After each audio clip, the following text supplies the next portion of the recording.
Okay, welcome. So in this video, I'm going to give you a little bit of an overview of what's on the test. The first thing that we're going to be dealing with is there's going to be two problems I'm going to have you turn in. These are problems related to what we did in 6.7. So they will count as graded problems on your tests, but you get to do those at home. So you can use your notes and stuff for those problems. They're just some of the more difficult ones that just would have taken a long time on a test. So I'm giving you allowing you to do those ahead of time. So for 6.7, if you go into your e-text, and I'm going to show you how to do that here in just a minute. So to do that, you're going to log into the full course. So the way that you do that is by going on to my math lab. Under the start here and click the course materials link. All right, and that's going to take you to this page here where it's going to show you eCampus. All right, and then you're going to click the launch courseware link. Okay, that will take you to this screen, and then click open my lab and mastering, and that will open up the full course site. So if you maybe been just using like the assignment tab to do the assignments or the grade book to check on your grade or something like that, this gets you into the full one, and that's probably the easiest way to get to the e-text. So we click on e-text. We're currently in chapter 6. And 6.7. And so I'm going to click then interactive e-text. So that's going to load up the e-text, and then click on exercises.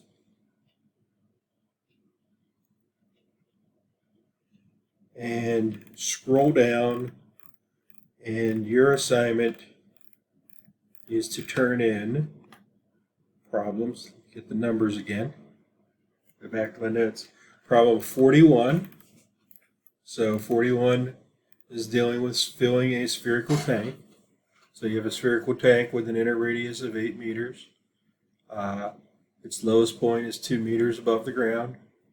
It is filled by a pipe that feeds the tank at its lowest point.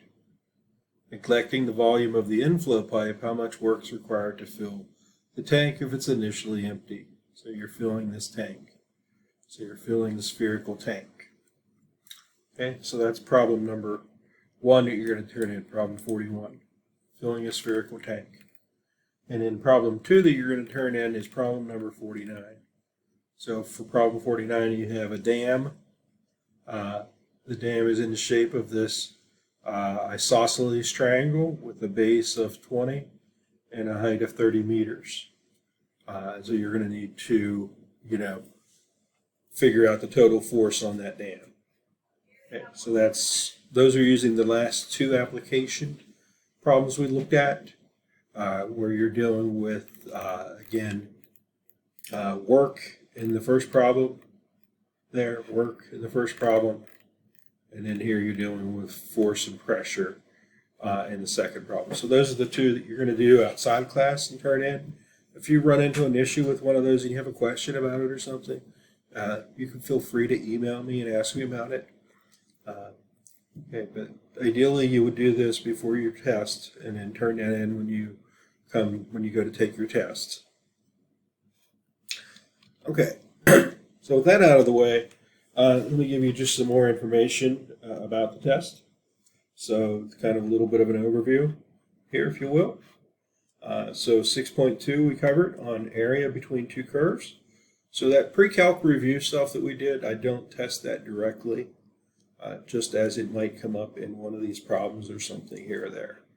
So area between 2 curves, remember that is always the integral of the top function minus the bottom function as we go between our 2 limits. Okay, and you can go back through the notes and see some different examples there. Then we talked about volumes by washers. Right, computing volumes by washers.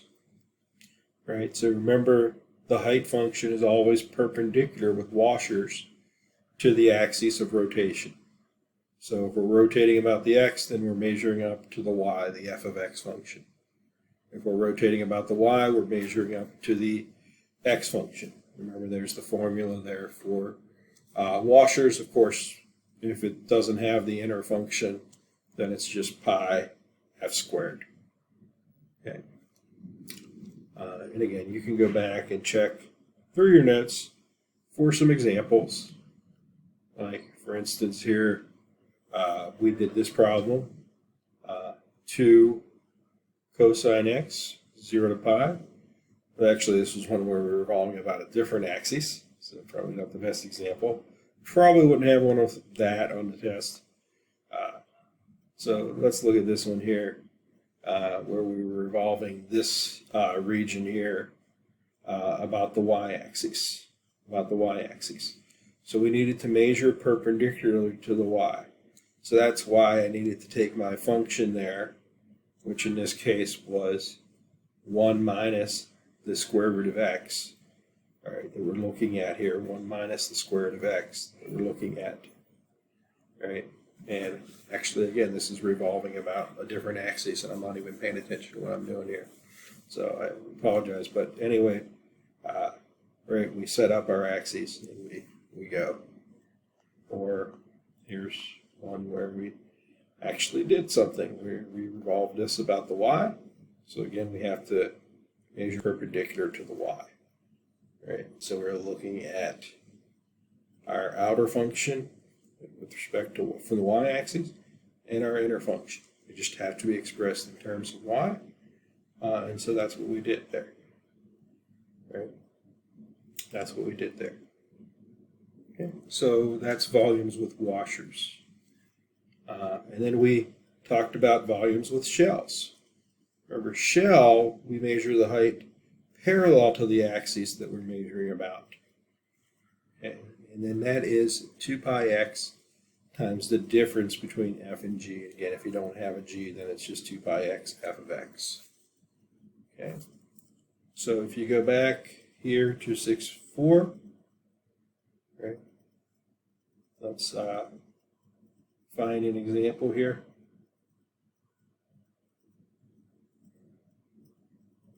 So here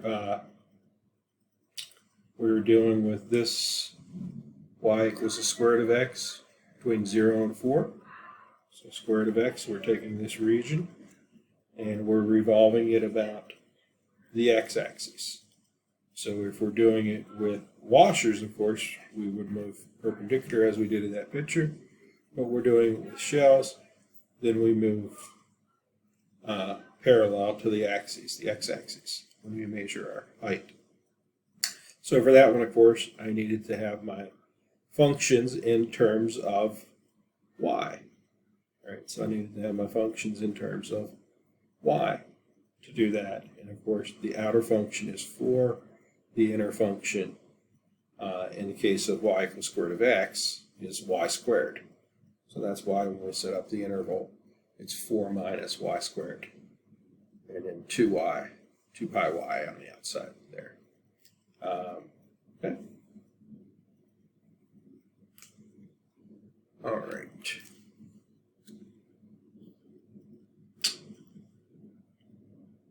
Okay. And then arc length, remember, is the integral of the square root of 1 plus the derivative squared. Surface area is 2 pi times the function times the square root.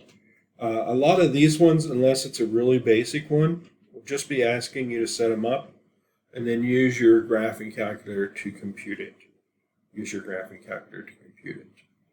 Okay, with the arc length and the surface area. And it'll be very specific in the problem, telling you you can approximate. There may be one or two where you're asked to work it out, but those will be ones that aren't overly complicated. But other than that, then there'll be other ones that will tell you, hey, you can just, you set it up and then approximate it.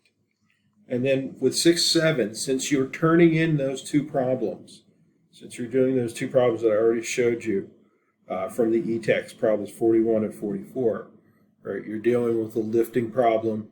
You're dealing with the force and pressure problem. You're turning those two in.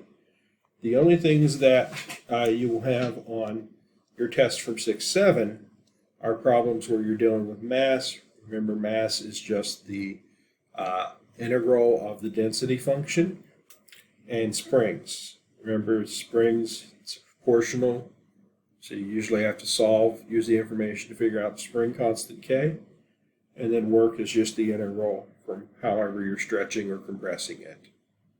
Okay, so hopefully this kind of gives you a little idea of what to expect on the test. Again, if you have other questions, please feel free to ask me. Other than that, I will give you more information about the test as far as how you're taking it and stuff in an email next week, or in an email coming up. So